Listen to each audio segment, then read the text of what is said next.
শুরু হলো সব খবর। কম সময়ে সব খবর একসাথে আগামী 1 ঘন্টার মধ্যে সব ধরনের খবর আপনাদেরকে জানিয়ে দেবার পাশাপাশি চেষ্টা করব খবরটা খুব বড় করে না বলতে, যতখানি করে বলবো তাতে করে আজ কোথায় কি হলো সব আপডেট এই 1 ঘন্টায় জেনে যেতে পারবেন। নিয়মিত এই আয়োজনে নুসরাত বৃষ্টি আপনাদের সবাইকে স্বাগত জানাচ্ছি। দর্শক, আপনারা অবশ্যই ঘরে এবং বাইরে যেখানেই থাকুন না কেন হ্যান্ড স্যানিটাইজার দিয়ে আপনাদের হাত জীবাণুমুক্ত করে নেবেন। করোনা ভাইরাসে গেল 24 ঘন্টায় মারা গেছেন আরও 44 জন। দেশে মোট মৃত্যু দাঁড়ালো ৩,৫৫৭তে। সবশেষ নমুনা পরীক্ষা হয় ১৩,১৬২টি। নতুন রোগী শনাক্ত হয়েছেন ২,৬১৭ জন। আর এ নিয়ে মোট আক্রান্তের সংখ্যা 2,69,০০০। স্বাস্থ্য অধিদপ্তরের হিসেবে সবশেষ সুস্থতার খবর পেয়েছেন ১,৭৮২ জনের এবং মোট সুস্থ ১,৫৪,৮৭১ জন।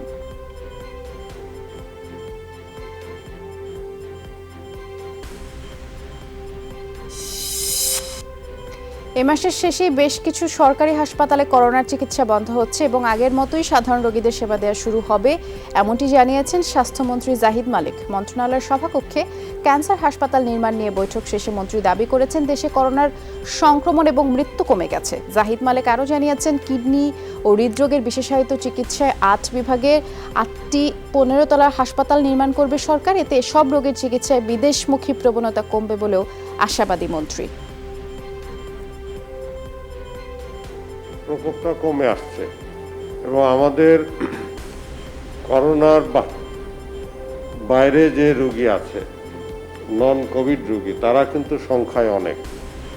করোনার কারণে তারা কিন্তু অনেকাংশে চিকিৎসা সেইভাবে পায় নাই। আমরা আগামীতে অনেকগুলো হাসপাতাল নন কোভিড করে দিচ্ছি এ মাসের শেষেই। রোগতত্ত্ব, রোগ নিয়ন্ত্রণ ও গবেষণা ইনস্টিটিউট IEDCR এর পরিচালক অধ্যাপক ডাক্তার মির্জাদি সাবরিনা ফ্লোরাকে স্বাস্থ্য অধিদপ্তরের অতিরিক্ত মহাপরিচালক হিসেবে নিয়োগ দিয়েছে সরকার। স্বাস্থ্য ও পরিবার কল্যাণ মন্ত্রণালয় থেকে এই নিয়োগ দেওয়া হয় এবং করোনা ভাইরাসের প্রকোপের শুরু থেকেই নমুনা পরীক্ষা ব্রিফিং নিয়ে দেশের মানুষের কাছে পরিচিত মুখ হয়ে ওঠেন মির্জাদি। পরে স্বাস্থ্য অধিদপ্তরের আরেক অতিরিক্ত মহাপরিচালক নাসিমা বেগম ব্রিফিং করে আসছিলেন। এর আগে করোনার সময় নানা অভিযোগে সমালোচিত স্বাস্থ্য অধিদপ্তরের মহাপরিচালক আবুল কালাম আজাদের পদত্যাগের পরে আবুল বাশারকে নতুন মহাপরিচালক হিসেবে নিয়োগ দেয় সরকার। স্বেচ্ছায় অব্যাহতি নিয়ে দৃষ্টান্ত স্থাপন করেছেন রিজেন্ট ও জেকেজি ইস্যুতে যা জানেন তাই দুদককে অবহিত করেছেন। দুদকে দ্বিতীয় দিনের মতো জিজ্ঞাসাবাদ শেষে এমন মন্তব্য করেছেন স্বাস্থ্য অধিদপ্তরের সাবেক মহাপরিচালক ডাক্তার আবুল কালাম আজাদ। বলেছেন, করোনাকালে নিজের জীবন তুচ্ছ করে কাজ করেছেন। কেউ যদি অপরাধ করে থাকে তার সুষ্ঠু বিচার চান, তবে অধিদপ্তরের অনিয়মের বিষয়ে করা কোনো প্রশ্নের উত্তর দেননি তিনি। বিবেকের তাড়নায় মেয়াদ পূর্তির 9 মাস আগেই গত 21শে জুলাই স্বেচ্ছায় অব্যাহতি নিয়ে দৃষ্টান্ত স্থাপন করেছি। জেকিজির বিষয়েও আলোচনা হয়েছে, যা জানি তাদের বলেছি। তেজগাঁও থানার মামলায় জেকেজি হেলথ কেয়ারের সিইও আরিফুল হক চৌধুরী ও চেয়ারম্যান ডাক্তার সাবরিনা আরিফ চৌধুরী সহ 8 জনের বিরুদ্ধে অভিযোগ গঠনের শুনানি 20 আগস্ট। ঢাকা মেট্রোপলিটন ম্যাজিস্ট্রেট শরাফুজ্জামান আনসারীর আদালতে এই আদেশ দিয়েছেন। সকাল 8টার দিকে সিইও আরিফুল হক চৌধুরী এবং চেয়ারম্যান ডাক্তার সাবরিনা আরিফ চৌধুরী সহ 8 জনকে কারাগার থেকে আদালতে হাজির করা হয়, রাখা হয় আদালতের হাজতখানায়। সকাল 11টায় তাদেরকে আদালতে তোলা হয়। আজ অভিযোগ গঠনের শুনানির কথা থাকলেও আসামি পক্ষের আইনজীবী শুনানি পেছানোর আবেদন করেন। বিচারক তা মঞ্জুর করে শুনানির তারিখ পিছিয়ে দেন। করোনা স্থগিত, মাঠের রাজনীতি চলছে নীরস ভার্চুয়াল আলোচনা, দলীয় বৈঠক। তবে করোনাকাল দীর্ঘায়িত হওয়ায় সামনে স্বাস্থ্যবিধি মেনে মাঠের রাজনীতিতে সক্রিয় হতে চায় প্রধান 2 রাজনৈতিক দল আওয়ামী লীগ ও বিএনপি। এরই মধ্যে দিবসভিত্তিক কর্মসূচি, শোক সভা সহ জরুরি বৈঠকের মতো ঘরোয়া কর্মকাণ্ডও শুরু করেছে দল দুটি। নীতি নির্ধারকরা বলছেন, নতুন পরিস্থিতিতে ভার্চুয়াল কর্মসূচির পাশাপাশি স্বাস্থ্যবিধি মেনে মাঠেও সক্রিয় থাকবেন তারা।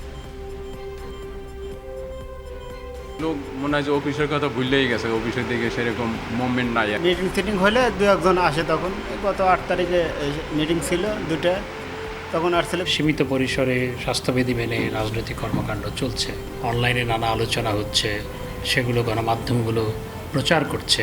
নেতাকর্মীদের সাথেও প্রতিনিয়ত হরহামেশাই আমাদের সাথে যোগ হচ্ছে এবং এর মাধ্যমেই এই ভার্চুয়াল মাধ্যমেই যতটুকু সাংগঠনিক কর্মকাণ্ড করা যায় সেই কাজগুলো করা হচ্ছে। যেভাবে স্বাস্থ্যবিধি মেনে কর্মকাণ্ডগুলো চলছে সেগুলো তো চলবে, সেগুলো হয়তো আরও বৃদ্ধি পাবে।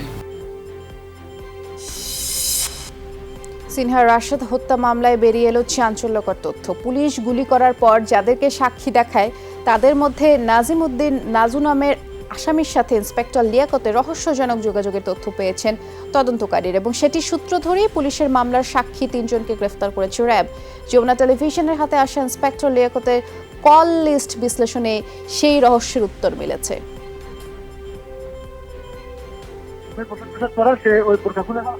পরে তাকে মেজর পরিচয় দিয়ে গাড়ি চলে যেতে চাচ্ছিল, পরে অস্ত্র তাক করতে। যেদিন মেজর সিনহা মারা গেছিল ওই দিন লিয়াকত সাহেবের সাথে সিনহা সংক্রান্ত কোনো বিষয়ে কথা হয়েছিল আপনার? না না না না, ওই অপারেশন শামলাপুর চেকপোস্টের অপারেশন? না না না না। তদন্তকারী কর্মকর্তা মনে করেছেন এই সাক্ষী 3 জন যাদেরকে যারা সরাসরি হত্যার সঙ্গে জড়িত ছিল তাদের সঙ্গে তাদের সম্পৃক্ততা পাওয়ার পরিপ্রেক্ষিতে তদন্তকারী কর্মকর্তা তাদেরকে গ্রেফতার করেছেন।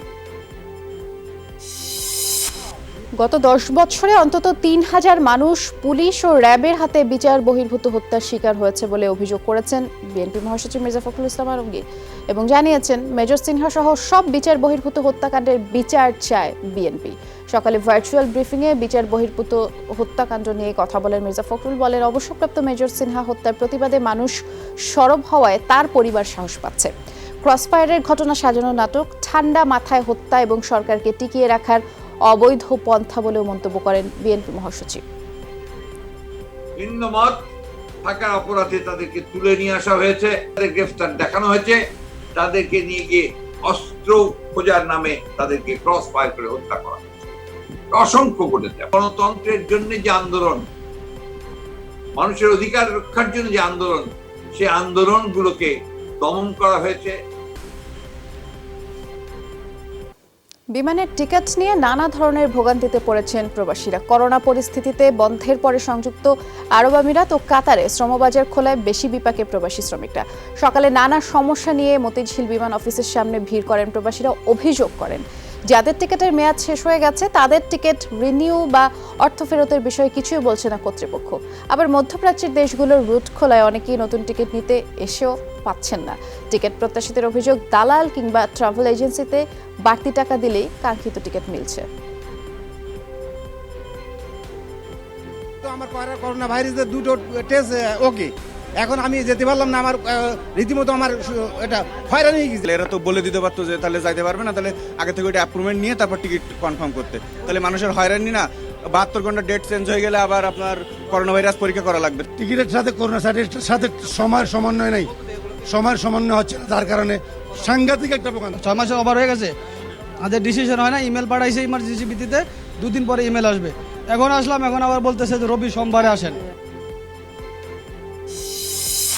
এদিকে বিমানের টিকিটের জন্য হাহাকার চট্টগ্রামেও চলছে। করোনা মহামারীতে দীর্ঘদিন বন্ধ থাকার পরে মধ্যপ্রাচ্যের দেশগুলো রুট খুলেছে, তাই কর্মস্থলে ফিরতে মরিয়া মানুষ। টিকিটের জন্য বাংলাদেশ বিমান অফিসে ভিড় করছেন প্রতিদিন।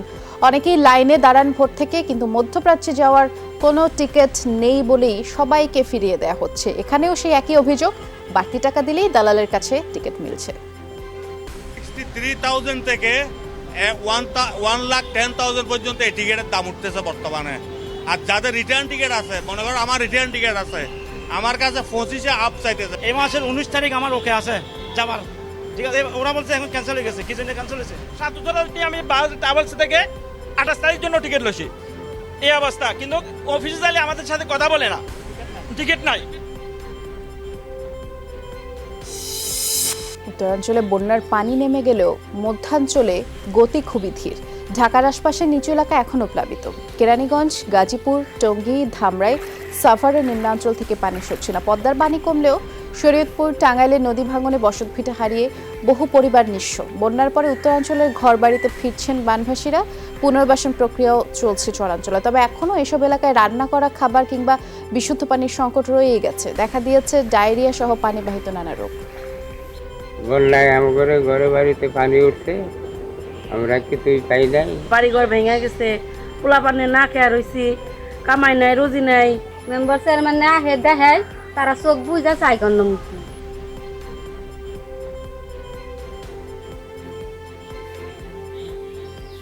দর্শক, আমরা একটু সহকর্মীদের কাছ থেকেই জেনে আসতে চাই কি অবস্থা বন্যা পরিস্থিতির। মধ্যাঞ্চলের বন্যা পরিস্থিতির খবর জানবো। টাঙ্গাইল থেকে সহকর্মী শামীম আল মামুনকে দেখতে পাচ্ছি যোগ দিয়েছেন। শামীম, এখনো তো যেমনটি জানাচ্ছিলাম যে মধ্যাঞ্চলে পানি নেমে যাওয়ার গতি খুবই ধীর, এখনো কোন কোন এলাকা প্লাবিত রয়েছে কিংবা পুনর্বাসন যে প্রক্রিয়া সেটিও বা কত দূরে গেল?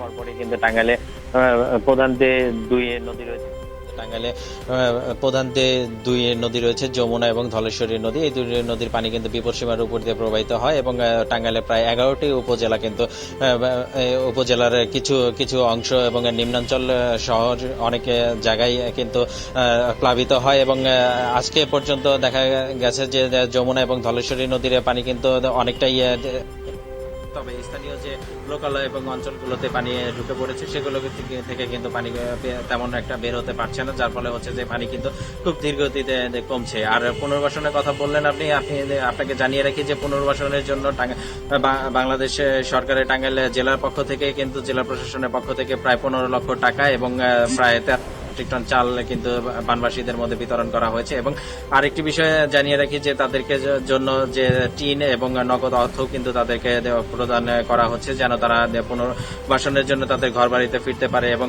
যারা নদীর তীরবর্তীতে উঁচু জমিতে অবস্থান করেছিলেন তাদেরকে কিন্তু তারা ধীরে ধীরে বাড়িতে ফিরতে শুরু করেছে। তবে স্থানীয় লোকজন লোকালয়গুলোতে যে বানবাসীগুলো রয়েছে সেগুলো কিন্তু ধীরে ধীরে পানি কমে থাকার কারণেই কিন্তু তারা এখন পর্যন্ত তাদের ঘরে ফিরতে পারেননি। তবে আরেকটি বিষয় জানিয়ে রাখি যে যে অঞ্চলগুলোতে এখনো বানবাসী লোকগুলো রয়েছে তারা এখনো চরম দুর্ভোগে রয়েছে, বিশেষ করে বল্লারামপুরের যে তাঁতি শিল্প রয়েছে তারা কিন্তু অনেকটাই দুর্ভোগে এখন পর্যন্ত। দুর্ভোগে থাকাটা স্বাভাবিক, কারণ অনেকদিন যাবতই তারা কাজ পাচ্ছে না। শামীম, বিস্তারিত জানানোর জন্য ধন্যবাদ। এই মুহূর্তে আমরা একটু শরীয়তপুরের খবর জানতে চাই। কাজী মনিরুজ্জামানকে দেখতে পাচ্ছি। মনির, আপনি শুনছিলেন যেমনটি টাঙ্গাইলের খবর জানাচ্ছিল শামীম, যদিও যেমনটি জানছিলাম আমরা যে পানি কিছু কিছু জায়গায় হয়তো নেমে গেছে, আপনি যেখানে আছেন সেখানকার জীবনযাত্রার এখন নতুন চ্যালেঞ্জগুলো কি? কারণ অনেক মাস যাবত তো মানুষ ঘরে বসে আছে, কাজ নেই, কি অবস্থায় তারা দিন পার করছেন?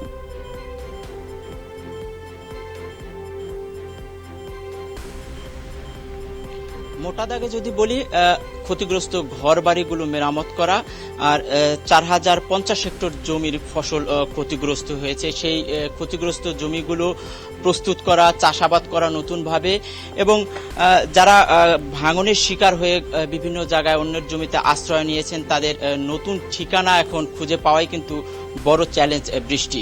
এছাড়া আমরা আসলে এই বন্যা দুর্গত এলাকায় আমরা ঘুরে দেখেছি যে গ্রামীণ সড়কগুলো রয়েছে সেগুলো কিন্তু কর্দমাক্ত, ভাঙাচোরা, সেগুলি দিয়ে যাতায়াত করা বেশ ভোগান্তির শিকার হচ্ছেন। অনেক স্থানে কিন্তু এখনো জলমগ্ন রয়েছে, ঘরের থেকে পানি নামলেও উঠোনে পানি থাকায় কাজকর্ম করতে অনেকটা কষ্ট হচ্ছে। আর পানিতে তলিয়ে যাওয়ায় যে প্রাকৃতিক ঘাস সেগুলি কিন্তু নষ্ট হয়ে গেছে, গোখাদ্যের একটি বিরাট সংকটও রয়েছে এ সকল মানুষের মাঝে আমরা দেখেছি। আর খেটে খাওয়া সকল মানুষের কিন্তু আসলে যেটা দেখেছি যে তাদের কর্মহীন হয়ে পড়েছেন, তাদের খাদ্যের বেশ সংকট রয়েছে। জেলা প্রশাসন থেকে তারা ত্রাণ পেয়েছেন, তবে সে ত্রাণ কিন্তু শেষ হয়ে গেছে। এখন কর্মহীন মানুষের কাছে খাদ্য সংকট একটি বড় আকার ধারণ করেছেন। অর্থাৎ বন্যার পানি কমে গেছে, বেশ উন্নতি হয়েছে দুর্গত এলাকায়, তবে তাদের দুর্ভোগ কাটছে না, এমনটাই আমরা দেখছি বৃষ্টি। ধন্যবাদ বিস্তারিত জানানোর জন্য মনির। বন্যা পরবর্তী চ্যালেঞ্জ মোকাবেলায় দিশেহারা অবস্থা বানভাসীদের। করোনায় মাসের পর মাস কাজ না থাকায় ঘরবাড়ি মেরামত করার মতো অর্থের সংস্থান নেই এবং হাজার হাজার হেক্টর জমির ফসল নষ্ট হচ্ছে। কোথাও ধীরগতিতে বানের জল নামছে, কোথাও আবার পুরোপুরি নেমেও গেছে।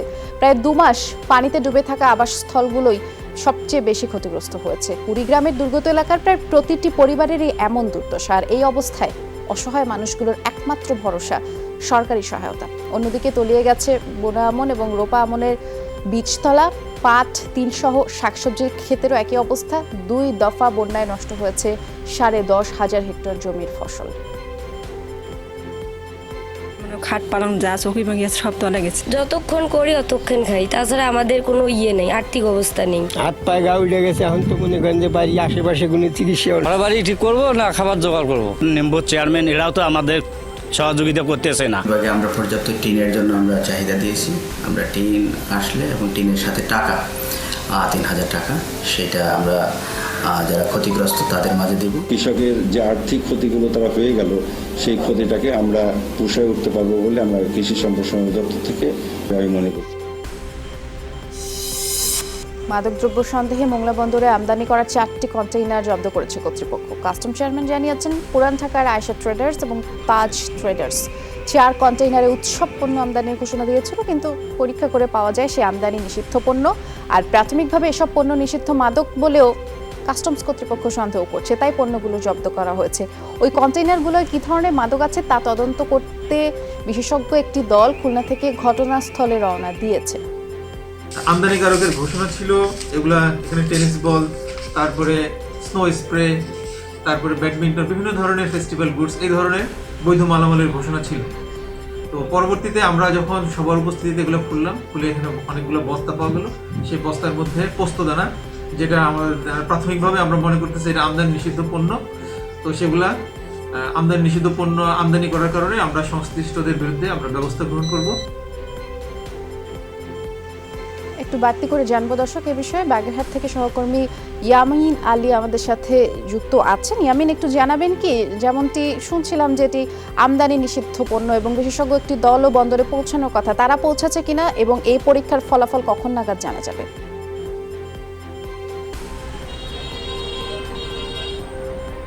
আমি একটু জানিয়ে রাখতে চাই, সেটি হলো মোংলা বন্দরের সমসাময়িক সময়ের সবচেয়ে বড় আমদানি নিষিদ্ধ চালান এটি ধরেছে কাস্টমস শুল্ক গোয়েন্দা কর্তৃপক্ষ।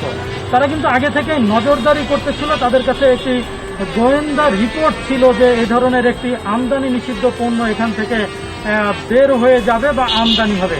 সেই অনুযায়ী কিন্তু তারা এটিকে ধরেছে। তবে এটি পোস্তদানা, যেটি এখন বলা হচ্ছে, যার নেতৃত্বে এই অভিযানটি পরিচালিত হয়েছে ডেপুটি কমিশনার সুমন দাস, তার সঙ্গে আমি কিছু আগে কথা বলেছি। আমি জানতে চেয়েছিলাম যে মাদক দ্রব্য নিয়ন্ত্রণ অধিদপ্তরের যে টিমটি বা প্রতিনিধি দলটি যাওয়ার কথা ছিল এবং এটিকে পরীক্ষা নিরীক্ষা করে এটি মাদক কিনা, কোন ধরনের মাদক সেটি জানানোর কথা ছিল, সেটি কতদূর অগ্রগতি। তিনি আমাকে জানিয়েছেন যে পোস্তদানার শব্দটি শুনে মাদকদ্রব্য নিয়ন্ত্রণ অধিদপ্তর জানিয়েছে মাদকের যে সংজ্ঞা বা মাদকের যে তালিকা রয়েছে সেটির ভিতরে পোস্তদানা না থাকায় তারা আসলে সেখানে যাবেন না।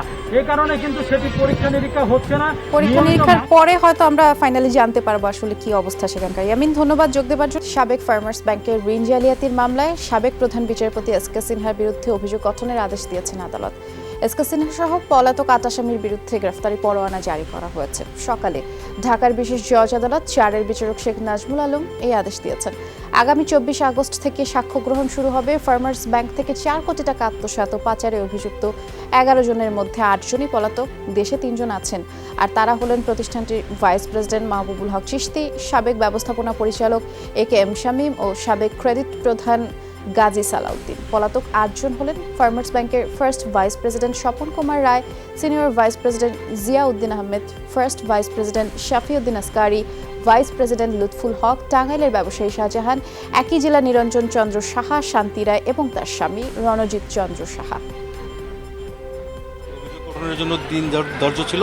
আজকে সমস্ত আসামি, এই মামলায় মোট 11 জন আসামি, ওনাদের বিরুদ্ধে দণ্ডবিধির 409, 420, 109 এবং দুর্নীতি প্রতিরোধ আইনের 1947-এর 5-এর 2 ধারা এবং মানি লন্ডারিং আইনের 2012 এর 4-এর 2 এবং 3 ধারায় ওনাদের বিরুদ্ধে অভিযোগ গঠন করা হয়েছে এবং পরবর্তী তারিখ 18/8 তারিখ ধার্য করা হয়েছে এভিডেন্স গ্রহণের। কয়েদি পালানোর ঘটনায় গাজীপুর কাশিমপুর কারাগারে নিরাপত্তা ব্যবস্থা নিয়ে প্রশ্ন উঠেছে। কাশিমপুর কেন্দ্রীয় কারাগার 2-3 স্তরের সীমানা প্রাচীরের ভেতরে এক অংশেই থাকেন কারারক্ষী সহ কারাগারের অন্য স্টাফরা এবং হাই সিকিউরিটি কারাগার হিসেবে সীমানা প্রাচীরগুলো অনেক সুউচ্চ। তবে প্রতিটা প্রাচীর লাগোয়া বড় বড় গাছ, আবার প্রাচীর ঘিরেই সাধারণ মানুষেরও বসবাস। চাইলেই যে কেউ ঢুকতে কিংবা বের হতে পারবে এমন ভঙ্গুর প্রাচীর ঘিরে কোনো সিসিটিভি ক্যামেরা নেই। কারা অধিদপ্তর বলছে কয়েদি পালানোর ঘটনায় তদন্ত কমিটি কাজ করছে। দায়িত্ব পালনে অবহেলা এবং গাফিলতির প্রমাণও মিলেছে। লোকে গান্দা বান্ধা খাই পাবলিক খাবার লেগে যাওয়ার সাহস পাইব? আমি কি 5,000 টাকার ভিতরে আমি যাওয়ার সাহস পাবো? ওরা সব কিছু করে মিল্লা দিলা। আমরা গেলে খেলা পুলিশটা কেন কিছুই কয় না। আর কত পোলা বানাচ্ছে এদিক দিয়ে দেয় আবার ফের ওদিক দিয়ে দেয়, কোনো জায়গায় কোনো সময় ধরে না। একটা ছিদ্র নাই দেখা ভেতরে, ওটা আসামি বাইরে হবো কিভাবে? ওটা কি সম্ভব নাকি? হয়তো কোনো বড় নেতা আছে বা টাকা পয়সা যে কোনো মাধ্যমে বের হচ্ছে। দায়িত্ব পালনে অবহেলা বা যেটা কোনো শৈথিল্য পরিলক্ষিত হচ্ছে কিছু কিছু জায়গায়। উদ্দেশ্য ছিল ভালো দামে যেন বিক্রি হয় কাঁচা চামড়া, তাই রফতানির অনুমতি দিয়েছিল সরকার। বাংলাদেশ থেকে কাঁচা চামড়া নিতে আগ্রহী অনেক দেশ, কিন্তু বিপত্তি দেখা দিয়েছে কেনার আগের শর্ত দেখে। রফতানির জন্য কাঁচা চামড়ার যে প্রক্রিয়াকরণ প্রয়োজন তা সবার পক্ষে করা সম্ভব না। ব্যবসায়ীরা বলছেন এসব পরিপালনে পর্যাপ্ত সময় নেই, হঠাৎ করে দেওয়া রফতানির সুযোগ কাজে লাগাতে পারবেন না অনেকেই। তবে বাণিজ্য মন্ত্রী বলছেন সব দিক বিবেচনা করে এই সিদ্ধান্ত। কাঁচা চামড়া যে এক্সপোর্ট করব সেই ধরনের বায়ার দেশ কে নিবে, কোথায় নিবে, কিভাবে নিবে সেই জ্ঞানটুকু আমাদের নাই। সেটুকু থাকলে হয়তো আমরা আগায় যেতাম। আমাদের 2 মাসের মধ্যে কাঁচা চামড়া সম্পূর্ণ বিক্রয় করতে হয়। বায়ার পাওয়া খুব একটা কঠিন ব্যাপার, এবং ওইগুলো চামড়া আসলে ওইভাবে যে কেস টু কেস ভিত্তিতে আপনার এক্সপোর্ট করবে সেটাও কিন্তু আসলে একটা দীর্ঘ প্রক্রিয়ার ব্যাপার। আমরা তো মূলত চেয়েছিলাম যে যেটা বলেছিলাম যে দেশের যেন দামটা ভালো পায়, যেটুকু বাকি আছে সেটুকু যেন দাম পায়, এক্সপোর্ট করলে দামটা বাড়ে। রাশিয়ার অনুমোদিত ভ্যাকসিন নিয়ে আন্তর্জাতিক মহলের উদ্বেগ ভিত্তিহীন বলে দাবি করেছে মস্কো। 2 সপ্তাহের মধ্যে ভ্যাকসিনের বাণিজ্যিক উৎপাদন শুরুর ঘোষণা দিয়েছে রাশিয়া।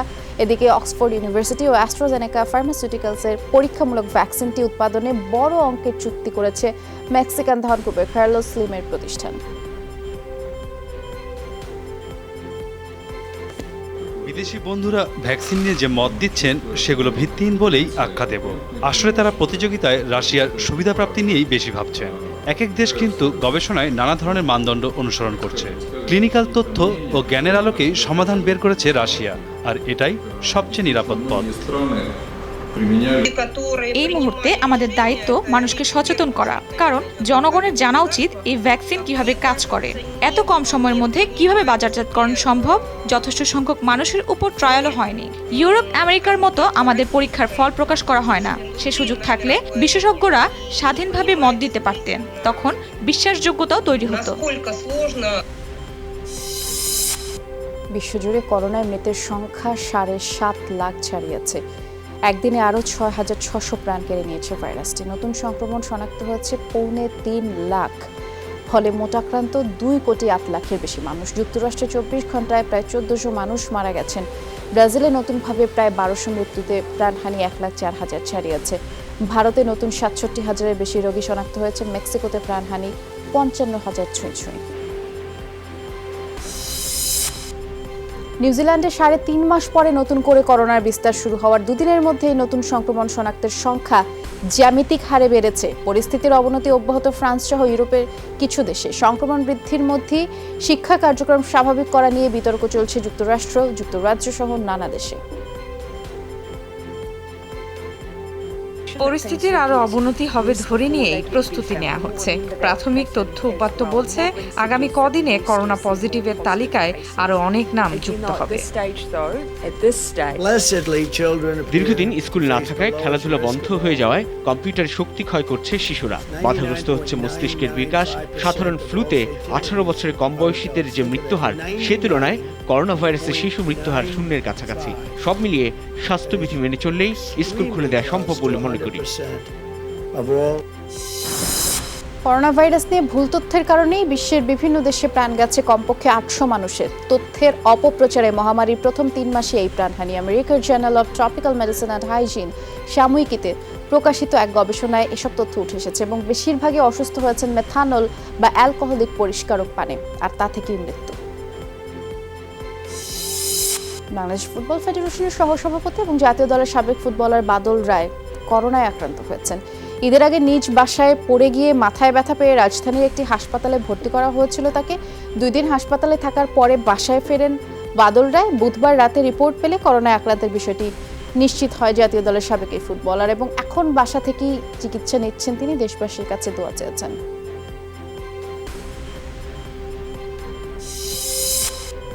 ঈদের পরে ক্রিকেটারদের ব্যক্তিগত অনুশীলনের প্রথম সপ্তাহ কেটে গেল। করোনার পরবর্তী শ্রীলঙ্কা ট্যুরের চূড়ান্ত দিনক্ষণ জানিয়েছে বিসিবি। শেষ দিনের অনুশীলনে তাই খানিকটা খোশ মেজাজেই দেখা গেল মুশফিক, মুমিনুল আলামিনদের। সকালে নির্ধারিত ইনডোর অনুশীলনের পরে সৌম্য সরকারের কথাতেও ছিল তার ছোঁয়া। মাঠে ক্রিকেট ফিরছে, তাতে চুল লম্বা মেয়াদের হলেও সমস্যা দেখছেন না সৌম্য। বলছেন, নতুন করে শুরু হচ্ছে, তাই শতভাগ প্রস্তুতি নিয়েই শুরু করতে হবে। দীর্ঘ প্রস্তুতিতে ক্রিকেটারদের উপকার হবে বলেই মনে করেন সৌম্য। না, অবশ্যই স্বস্তির যে অ্যাটলিস্ট খেলা শুরু হতে যাচ্ছে। আমাদেরও কালকে শোনা গেছে যে না, আমাদের ট্যুর কনফার্ম হয়েছে, তো এটাও নিজের কাছে অনেক ভালো লাগছে। প্রথম দিকে একটু খারাপ লাগতো, পরের দিকে অ্যাডজাস্ট হয়ে গেছে, কিন্তু যদি খেলা থাকতো আমার কাছে মনে হয় কোয়ারেন্টাইনটা অনেক ভালো ছিল। রিয়াল মাদ্রিদ অ্যাটলেটিকোর পরে এবারে করোনা হানা দিল বার্সেলোনা শিবিরে। কোভিড-19 পজিটিভ হয়েছেন মেসির সতীর্থ জন ক্লেয়ার তাদিবো। ঘরোয়া মৌসুম শেষ হলে শুক্রবার রাতেই চ্যাম্পিয়ন্স লিগের কোয়ার্টার ফাইনালে বায়ার্ন মিউনিখের মুখোমুখি হবে বার্সেলোনা। সেই ম্যাচে অংশ নিতে পর্তুগাল পাড়ি দেবার আগেই নিয়ম মেনে স্বাস্থ্য পরীক্ষা করা হয় মেসিদের। বুধবার রিপোর্টে করোনা সংক্রমণ পাওয়া যায় দলের তরুণ ডিফেন্ডার জন ক্লেয়ার তাদিবোর। ফ্রান্সের এই ডিফেন্ডার বাড়িতে থেকে চিকিৎসা নিচ্ছেন বলে বার্সেলোনা কর্তৃপক্ষ জানিয়েছে। করোনায় সামাজিক দূরত্ব নিশ্চিতের নিয়ম ভেঙে আবারও সমালোচিত হলেন পাকিস্তানি অলরাউন্ডার মোহাম্মদ হাফিজ। ইংল্যান্ড সফরে পাকিস্তান ওয়ানডে দলের সদস্য মোহাম্মদ হাফিজ সাউদাম্পটনের টিম হোটেলের পাশে এক গলফ কোর্সে বয়োজ্যেষ্ঠ এক নারীর সাথে ছবি তুলে সামাজিক যোগাযোগ মাধ্যমে পোস্ট করেন। এ সময় 2 মিটার দূরত্ব বজায় চলার নিয়ম ভঙ্গ করেন হাফিজ। এরপরই তাকে বাধ্যতামূলক আইসোলেশনে পাঠানো হয়। কিছুদিন আগে একই অপরাধে উইন্ডিজ সিরিজের দ্বিতীয় টেস্ট মিস করেছিলেন ইংলিশ পেসার জফরা আর্চার। করোনাকালে যখন ব্যবসা বাণিজ্যে মন্দাভাব, সেখানে ময়মনসিংহে তৈরি হচ্ছেন নতুন নতুন উদ্যোক্তা। অনলাইনে বিক্রি করছেন ঘরে তৈরি নানা খাবার পণ্য, বেচা বিক্রিও বাড়ছে এবং সফলদের দেখে অনলাইন প্ল্যাটফর্মে আসছেন অন্যান্যরাও। বলছেন, প্রশিক্ষণ আর পুঁজির ব্যবস্থা হলে উদ্যোক্তা তৈরির পাশাপাশি অনেকের কর্মসংস্থান হবে। চাকরির অপেক্ষায় না থেকে অনেকেই অনলাইন প্ল্যাটফর্মের ব্যবসায় নেমেছেন। বিশেষজ্ঞরা বলছেন, পরিশ্রমী নারীদের জন্য এই মাধ্যমে রয়েছে আত্মনির্ভরশীল হওয়ার সুযোগ। পড়াশোনা শেষ করে এখন অনলাইন বিজনেস একটা ভালো মাধ্যম নিজেকে সামনে নিয়ে আসার। অনেক নারী উদ্যোক্তারা ঘরে বসে কাজ করতেছে, কিন্তু অনেকে পুঁজির কারণে এগিয়ে যেতে পারতেছে না। যেটার উপর পারদর্শী সেটা নিয়ে যেন শুরু করে দেয় আর শ্রম দেয়, সময় দেয়। লোনের ব্যবস্থা বা কোনো কিছু পেতাম, তাহলে হয়তো বা আমাদের অনলাইন বিজনেসটা আরো এগিয়ে যেতে পারতাম। অভিজ্ঞতা দরকার, অভিজ্ঞতার জন্য আমাদের প্রশিক্ষণ দরকার। এই প্রশিক্ষণের ব্যবস্থা করা আমার কাছে মনে হয় খুব ইমিডিয়েট। একদিকে করোনা, অন্যদিকে বন্যা এবং এর মাঝে হতদরিদ্রদের বাড়ি বাড়ি গিয়ে চিকিৎসা সেবা দিয়ে নজির স্থাপন করেছেন শেরপুরের মা ও শিশু কল্যাণ কেন্দ্রের মেডিকেল অফিসার শারমিন রহমান অমি। এবং নিজের বেতনের টাকায় খাদ্য সহায়তা দিচ্ছেন সবার কাছে। এখন তিনি পরিচিত গরিবের ডাক্তার হিসেবে। চারদিকে থই থই বানের জলে একটি নৌকায় স্বাস্থ্যকর্মীদের নিয়ে বাড়ি বাড়ি ছুটছেন তিনি এবং বন্যার দুর্গত এলাকার গর্ভবতী মা ও শিশুদের চিকিৎসা দিচ্ছেন। চিকিৎসা সেবা দেওয়ার পাশাপাশি মহামারী আর বন্যার সময় তার এমন মহানুভবতায় বন্যা দুর্গত এলাকার মানুষও অনেক খুশি।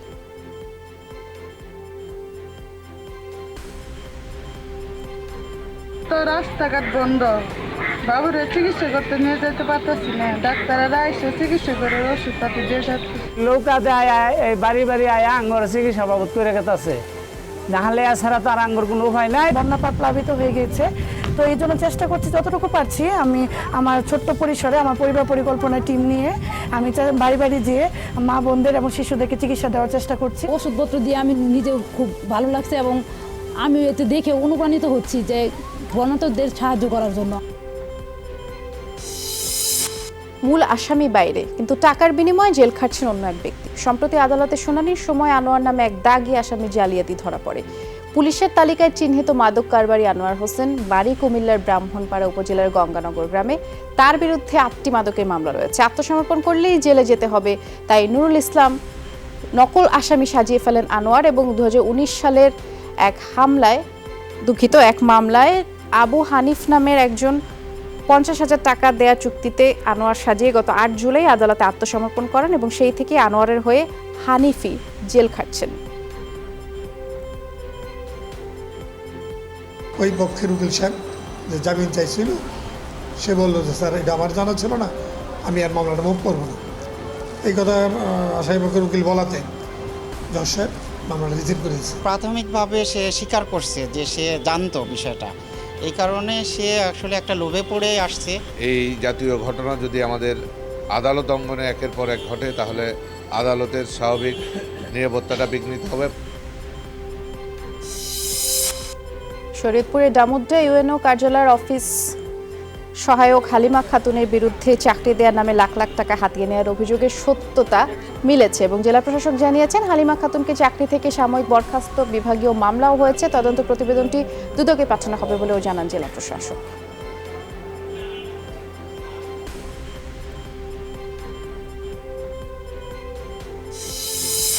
রাঙামাটি জেলা মুক্তিযোদ্ধা কমান্ডার রবার্ট রোনাল্ড পিন্টুকে রাষ্ট্রীয় মর্যাদায় সম্মানিত করা হয়েছে। সকালে চন্দ্রঘোনা মিশন হাসপাতাল এলাকায় তার মরদেহ নেওয়া হয়। রবার্ট রোনাল্ড পিন্টুকে শেষবারের মতো দেখতে ছুটে আসেন জেলার মুক্তিযোদ্ধা সহ সর্বস্তরের মানুষ। পরে জেলা মিশন হাসপাতাল চত্বরে গার্ড অব অনার দেওয়া হয় এই বীর মুক্তিযোদ্ধাকে। গতকাল চিকিৎসাধীন অবস্থায় মৃত্যুবরণ করেন তিনি। দীর্ঘদিন ধরেই ভুগছিলেন লিভার সিরোসিস রোগে।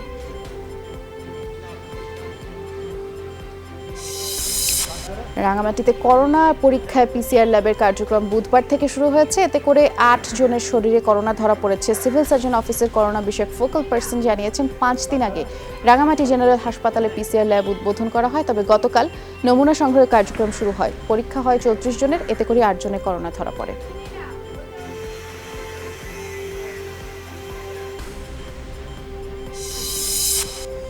সড়ক দুর্ঘটনায় নিহত খ্যাতিমান চলচ্চিত্রকার তারেক মাসুদ এবং সাংবাদিক মিশুক মুন্নির স্মরণে মানিকগঞ্জে নানা কর্মসূচি পালিত হয়েছে। নবম মৃত্যুবার্ষিকী উপলক্ষে দুপুরে দুর্ঘটনাস্থল ঢাকা আরিচা মহাসড়কের জোকা এলাকায় নির্মিত স্মৃতি ফলকে শ্রদ্ধা জানায় মানিকগঞ্জ প্রেস ক্লাব সহ বিভিন্ন সামাজিক এবং সাংস্কৃতিক সংগঠন। পরে নিরাপদ সড়কের দাবিতে মানববন্ধন কর্মসূচিও পালন করা হয়। শোক সভা অনুষ্ঠিত হয়, বৃক্ষরোপণ করা হয়। 2011 সালের 13 আগস্ট সড়ক দুর্ঘটনায় তারেক মাসুদ, মিশুক মুন্নির সহ 5 জন নিহত হন। নন এমপিওভুক্ত মাদ্রাসা শিক্ষকদের মাঝে প্রধানমন্ত্রীদের আর্থিক অনুদানের চেক বিতরণ করেছেন ভোলা 3 আসনের এমপি নূর নবী চৌধুরী শাওন। সকালে লালমোহন উপজেলা পরিষদ চত্বরে 850 জন শিক্ষকের প্রত্যেককে নগদ 5000 টাকা করে দেওয়া হয়। সময় নূর নবী শাওন বলেছেন, প্রধানমন্ত্রী শেখ হাসিনা সারা বিশ্বের জন্য অনুকরণীয় দৃঢ়তার সাথে মোকাবেলা করছেন করোনা সংকট। বলেছেন, বঙ্গবন্ধু কন্যা নন এমপিও ইবতেদায়ী মাদ্রাসাগুলো জাতীয়করণের উদ্যোগ নিয়েছেন। করোনা সংক্রমণের কারণে বাংলাদেশিদের জন্য সাধারণ ভিসা চালুর পরিকল্পনা এখনও নেই বলে জানিয়েছেন ভারতের বিদায়ী হাই কমিশনার রিফা গাঙ্গুলি। সকালে সচিবালয়ের নৌ পরিবহন প্রতিমন্ত্রী খালিদ মাহমুদ চৌধুরীর সাথে সৌজন্য সাক্ষাৎ শেষে কথা বলেছেন। জানিয়েছেন, জরুরি চিকিৎসা ও বাণিজ্যিক ভিসা দেওয়া হচ্ছে, তবে দুই দেশেই করোনা সংক্রমণ হচ্ছে। এ কারণেই সাধারণ ভিসা চালুর কোনো পরিকল্পনা নেই। রিফা গাঙ্গুলি বলেছেন, করোনার মধ্যে ভারত বাংলাদেশের অর্থনৈতিক বাণিজ্যিক কার্যক্রম ভালোভাবেই চলছে। খুব emergency medical visa, business visa তো আমরা দিচ্ছি বাই এয়ার। আমরা চেষ্টা করছি যে এটা যত তাড়াতাড়ি নর্মাল হয়, কারণ ফ্লাইটটা ঠিক নর্মালি না চললে আর এখনও তো কোভিড উঁচু নিচু হতে থাকে মানে ফিগার্সগুলো তো, but we are working on it. আরও সংকটাপন্ন হয়েছে ভারতের সাবেক রাষ্ট্রপতি প্রণব মুখার্জির শারীরিক অবস্থা। 4 দিন ধরে দিল্লির সামরিক হাসপাতালে ভেন্টিলেশনে আছেন প্রবীণ এই নেতা। বুধবার রাতে বাবার জন্য দেশবাসীর কাছে আশীর্বাদ চান তার মেয়ে কংগ্রেস নেতা শর্মিষ্ঠা মুখার্জি। তবে প্রণব মুখার্জির উন্নতির কোনো লক্ষণ নেই বলে চিকিৎসকরা জানিয়ে দিয়েছেন। সোমবার রাতে মস্তিষ্কে জমাট বাঁধা রক্ত অপসারণে তার অস্ত্রোপচার করা হয়। ধর্মীয় উস্কানির জের ধরে ভারতের বেঙ্গালুরু শহরে 144 ধারা জারি রয়েছে। এলাকা ভিত্তিক কারফিউ রয়েছে। অন্তত 2টো এলাকার পরিস্থিতি পর্যবেক্ষণ করে 15 আগস্ট ভোর পর্যন্ত এই নিষেধাজ্ঞার সময় বাড়ায় পুলিশ। বিক্ষোভ সহিংসতা পূর্ব পরিকল্পিত কিনা তাও খতিয়ে দেখছে তারা। First of all, I want to explain.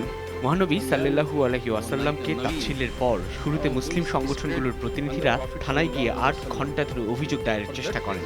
লাভ হয়নি। তখন ক্ষুব্ধ মুসলিমরা রাস্তায় নেমে আসেন। পিপল অফ দ্যাট টাইপ ক্ষোভের বহিঃপ্রকাশ তাৎক্ষণিক ছিল, কোনোভাবেই পূর্ব পরিকল্পিত নয়। অভিযোগ করা মাত্র পুলিশ ব্যবস্থা নিলে পরিস্থিতি এমন হতোই না। প্রায় 2000 মানুষ জড়ো হয়েছিলেন থানার বাইরে। ভয়ঙ্কর পাথর ছোড়াছুড়ি চলছিল। অনেক পুলিশ সদস্য আহত হয়েছে। পরিস্থিতি নিয়ন্ত্রণে আনতে বাধ্য হয়ে শক্তি প্রয়োগ করতে হয়েছে। তবে এখন পরিস্থিতি পুরোপুরি নিয়ন্ত্রণ এবং শান্তিপূর্ণ। উস্কানিমূলক পোস্ট দাতা সহ শতাধিক নাশকতাকারী আটক হয়েছে। প্রেসিডেন্ট পদপ্রার্থী জো বাইডেনের রানিং মেট হওয়ার পরে ডোনাল্ড ট্রাম্পকে রীতিমতো তুরোধনও করলেন কমলা হ্যারিস। নির্বাচনী প্রচারণায় অংশ নিয়ে এই ভাইস প্রেসিডেন্ট পদপ্রার্থী অভিযোগ করেন প্রেসিডেন্ট হিসেবে ব্যর্থ ট্রাম্প। জবাবে ট্রাম্প বলেছেন রাজনীতিবিদ হিসেবেই যোগ্য নন কমলা হ্যারিস। কলম্বিয়ার মেডেলিন শহরে হোম ডেলিভারি কাজ করছে একটি কুকুর। বাড়ির নাম ঠিকানা না পড়তে জানলেও পরিস্থিতি এবং পরিচিত ক্রেতাদের নাম শুনেই ঠিকঠাক পৌঁছে দিতে পারে জরুরি পণ্য। বুদ্ধিমত্তার কারণে এখন শহর জুড়ে আলোচিত ল্যাব্রাডর প্রজাতির কুকুরটি।